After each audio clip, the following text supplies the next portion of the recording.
Subscribe to my YouTube channel for deeply emotional, romantic, and mature stories that echo through your heart. Don't forget to like, share, and comment to support meaningful storytelling. Sarah Matthews had always prided herself on being the kind of woman who had everything figured out. At 38, she owned a successful interior design business, lived in a beautiful townhouse overlooking the lake, and maintained friendships that had lasted decades. But as she stood in her kitchen that Friday afternoon, watching the rain streak down her windows, she couldn't shake the feeling that something was missing from her carefully ordered life. The doorbell rang, interrupting her thoughts. She glanced at the clock, right on time. Her friend Claire had called earlier that week, practically begging Sarah to let her 18-year-old son stay for the weekend while she attended a work conference in Chicago. "I know it's a lot to ask," Claire had said, her voice strained with exhaustion. "But David has been struggling since his father and I divorced. He's been so angry, so distant. I thought maybe a change of scenery might help." Sarah had agreed without hesitation. She remembered David as a quiet, thoughtful boy who used to build elaborate sandcastles when their families vacationed together. How different could one weekend be? When she opened the door, she barely recognized the young man standing before her. Gone was the gangly teenager she remembered from Claire's Christmas photos. David had grown tall and lean with dark hair that fell slightly over his eyes and a quiet intensity that made her breath catch in her throat. There was something in his expression, a depth of sadness that seemed far too mature for his 18 years. "Hi, Mrs. Matthews," he said, his voice deeper than she remembered. "Thanks for letting me stay." "Please, call me Sarah," she replied, stepping aside to let him in. "And you're welcome. I'm sorry about your parents." He nodded, his jaw tightening slightly. "Yeah, well, things change."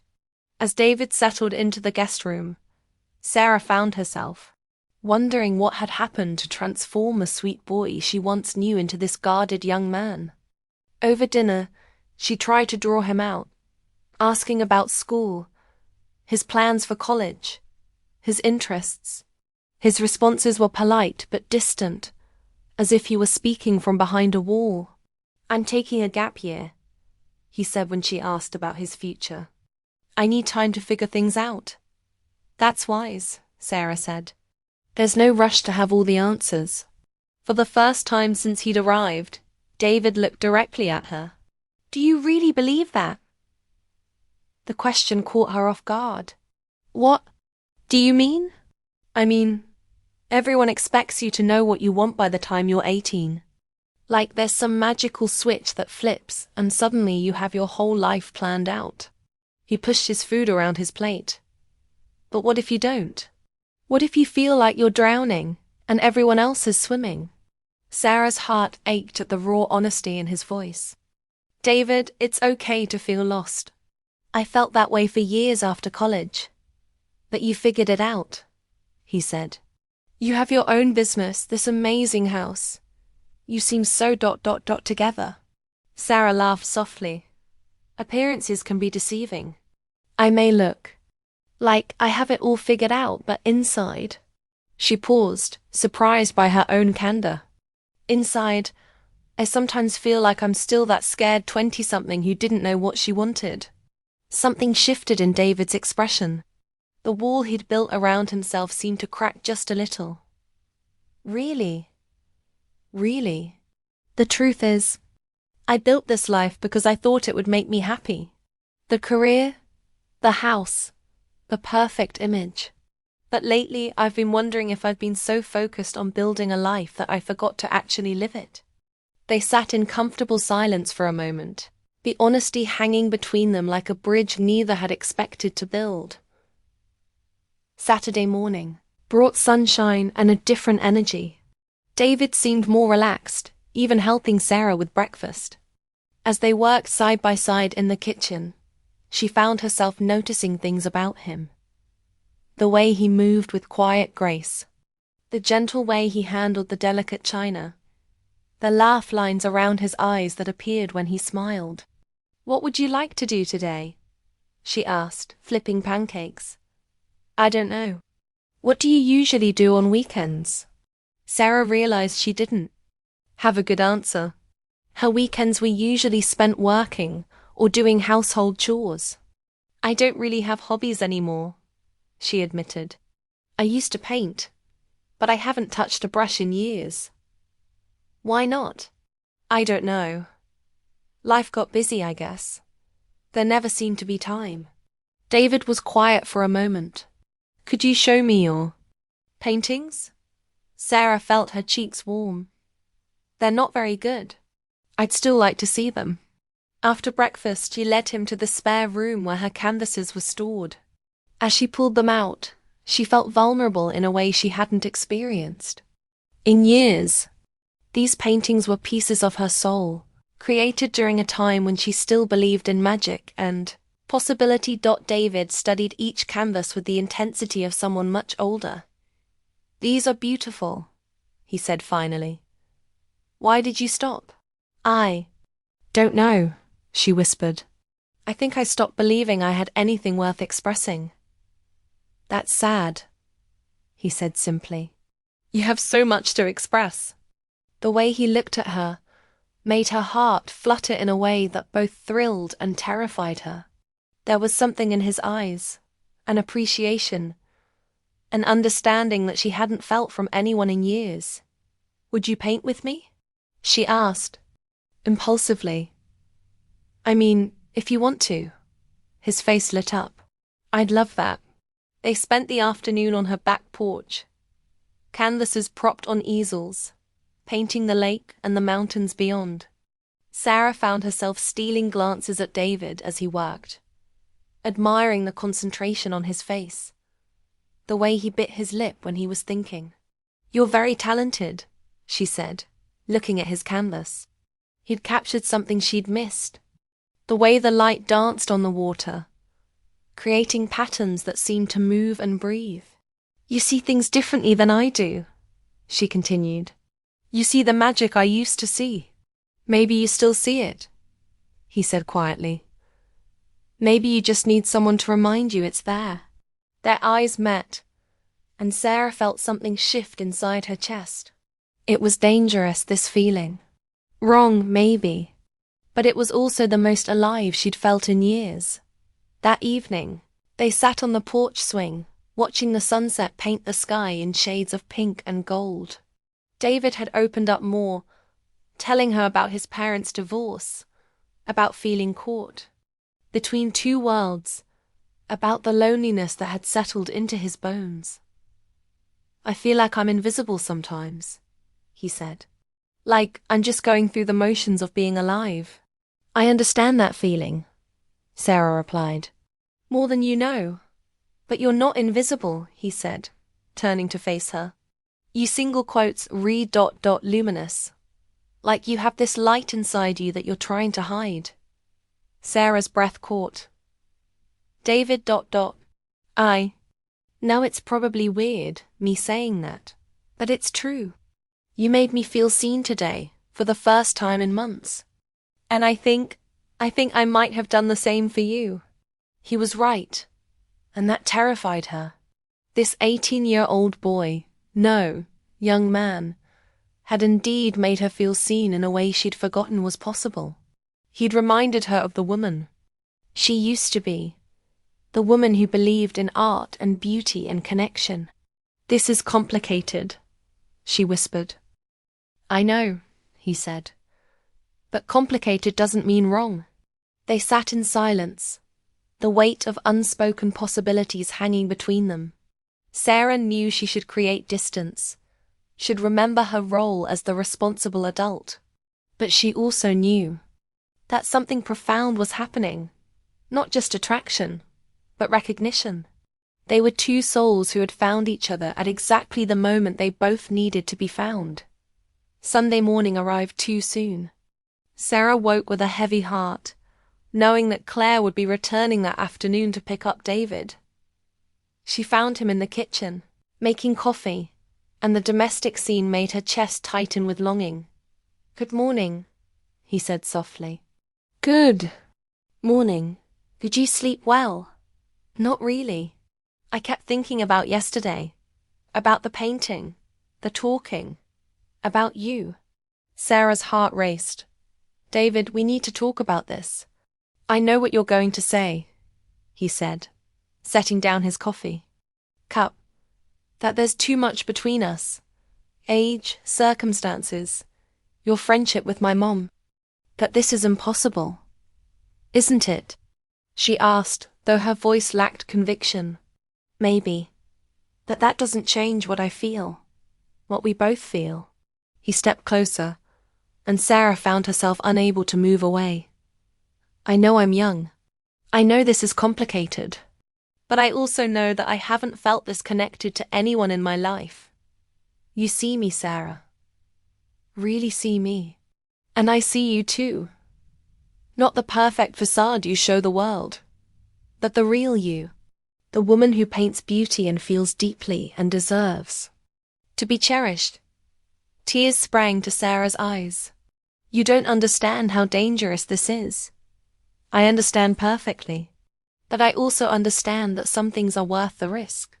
Before she could respond, he reached up and gently touched her face. I'm not asking you to make any decisions right now. I'm just asking you not to dismiss this. What we have is rare, Sarah. You know it is. The sound of a car in the driveway broke the spell. Claire was early. They sprang apart, both trying to compose themselves as footsteps approached the door. Sarah opened it to find Claire looking harried but grateful. Sarah, thank you so much for this weekend. I hope David wasn't too much trouble. No trouble at all, Sarah managed, not daring to look at David. He's a wonderful young man. As David gathered his things, he caught Sarah's eye. Thank you for everything, he said formally. For the hospitality, for the painting lesson, for reminding me that there's still beauty in the world. You're welcome, she replied, her voice barely steady. But as he headed toward the door, he turned back. Sarah, I meant what I said about not dismissing this. Promise me you'll think about it. She nodded, unable to speak. After they left, Sarah stood in her empty house, surrounded by the evidence of their weekend together. The paintings still drying on the porch, the dishes they'd cooked together, the lingering scent of his cologne. In the guest room, she walked to her easel and looked at the painting she'd started yesterday. For the first time in years, she'd captured something real, not just the image of the lake, but the feeling of hope, of possibility, of being truly alive. Her phone buzzed. A text from an unknown number. This is David. I got your number from Mom's phone. I meant every word I said. You're worth waiting for, however long it takes. Sarah stared at the message, her heart pounding. She thought about her carefully constructed life, about the rules she'd always followed, about the woman she'd been before this weekend, and the woman she might become. Another text arrived. I'm 18. Sarah. I'll be 19 in 3 months. I'm not a child, and what I feel for you isn't childish. I'll wait for you to figure out what you want, but I hope you'll let yourself want something real. Sarah sank into her chair, overwhelmed by the intensity of her feelings. She'd spent so many years building walls, protecting herself from mésalliances and complications. But David had walked into her life and reminded her that the most beautiful things in life were often the most complicated. She looked at her painting again, at the light dancing on the water, at the magic she'd forgotten she could capture. Maybe David was right. Maybe some things were worth the risk. Months passed. Sarah and David exchanged texts, carefully worded at first, then with growing openness. He told her about his gap year plans, about the job he'd gotten at a local art gallery, about how painting had become his refuge. She shared her thoughts about her business, her growing dissatisfaction with the life she'd built, her slow return to art. I think about that weekend all the time, he texted one evening. About how you looked when you were painting. How alive you seemed. I hope you're still painting. I am, she replied. Every day now. You gave me back something I thought I'd lost forever. What's that? The belief that I'm worth more than the life I've settled for. Their connection deepened over time, built on shared conversations about art, philosophy, dreams, and fears. Sarah found herself looking forward to his messages, treasuring the moments when they could talk on the phone. His voice had grown even deeper, more confident, but it still carried that gentle wisdom that had first captivated her. I've been thinking, he said during one of their late-night calls, about what you said that first night, about feeling like you were drowning while everyone else was swimming. I remember. I think maybe we were both drowning, but somehow we found each other. And now I feel like I'm learning to swim again. Sarah closed her eyes, overwhelmed by the truth of his words. David, I need you to know something. This isn't just about attraction. You've changed me. You've made me remember who I used to be, who I still am underneath all the layers I've built up. I know, he said softly. You've done the same for me. You've made me believe that it's okay to be young and uncertain, that having feelings and dreams doesn't make me weak. You're not weak, Sarah said fiercely. You're brave, braver than I've ever been. Then be brave with me, he said. When I turn 19 next month, I want to see you. Really see you. Not as my mom's friend, not as someone who's helping me out. As David and Sarah. As us. Sarah's heart raced. David... I know it's asking a lot. I know the risks. But I also know that I love you, Sarah. Not the way an 18-year-old has a crush. The way a man loves a woman. Completely. Desperately. Forever. Tears streamed down Sarah's face. I love you too, she whispered. God help me, I love you too. The confession hung between them, changing everything and nothing all at once.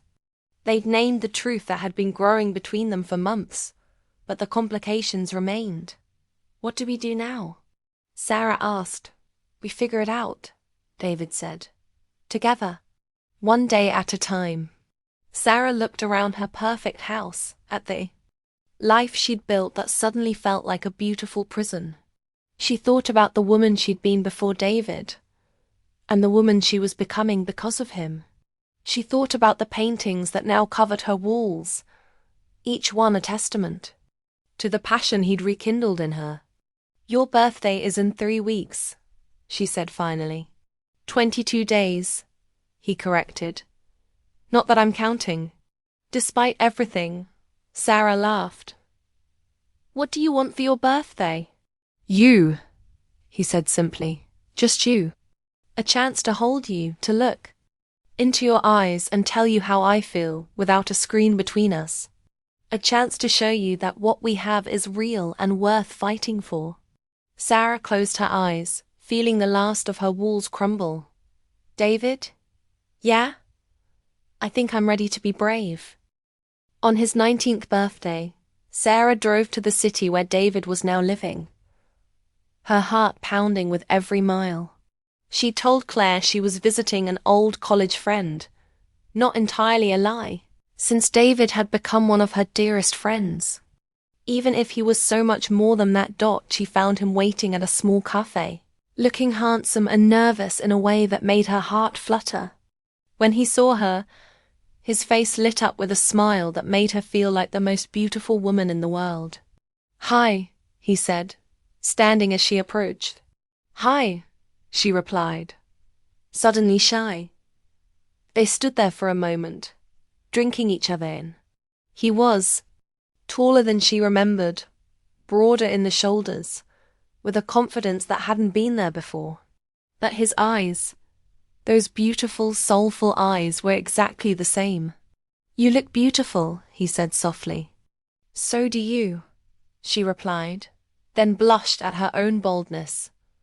They walked through the city together, talking and laughing, the months of separation melting away.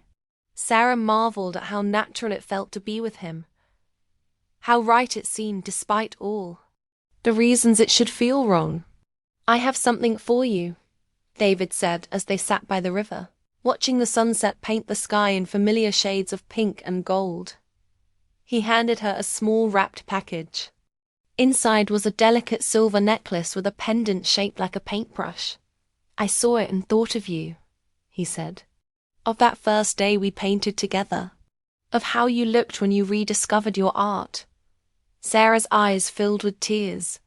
It's beautiful, thank you. There's an inscription, he said quietly. She turned the pendant over and read the tiny engraved words. For Sarah, who taught me to see magic again. Forever yours, David, she whispered. I know this is complicated, he said, taking her hands. I know people might not understand. But I also know that I've loved you since that first weekend. And I'm going to love you for the rest of my life. Age is just a number, Sarah. What matters is what's in here. He pressed her hand to his chest. Over his heart. Sarah looked into his eyes and saw her future. Not the perfect, planned future she tried to create, but a real one, messy and beautiful and full of love. She thought about the woman she'd been before David, and the woman she was becoming because of him. She thought about the choice that lay before her, safety or adventure, convention or love. I love you, she said, her voice strong and clear. I love you, and I'm tired of being afraid. David's face broke into a smile so radiant it took her breath away. Are you sure? I'm sure, she said, and meant it. I've been existing for so long. I've forgotten what it felt like to really live. You've reminded me. You've awakened something in me that I thought was dead. So what do we do now? He asked. Sarah thought about Claire, about the questions that would come, about the judgment they might face. Then she thought about the alternative, a life of regret, of wondering what might have been, of settling for existence instead of truly living. We figure it out, she said, echoing his words. From months ago. Together. One day at a time. As David leaned in to kiss her, Sarah felt the last of her fears fall away. She was 41 years old and she was finally ready to be brave. Ready to choose love over safety, passion over convention, truth over appearances. The future stretched. Before them, uncertain but full of possibility. And for the first time in years, Sarah couldn't wait to see what came next. In the distance, the sun set over the water, painting the sky in shades of hope and new beginnings. Sarah and David sat together, no longer just friends, no longer just secrets whispered in the dark. They were something new, something brave, something worth fighting for. And as the stars began to appear in the darkening sky, Sarah knew that sometimes the most beautiful love stories began with the most unexpected chapters. Sometimes the heart knew what it needed long before the mind caught up. Sometimes love was worth the risk.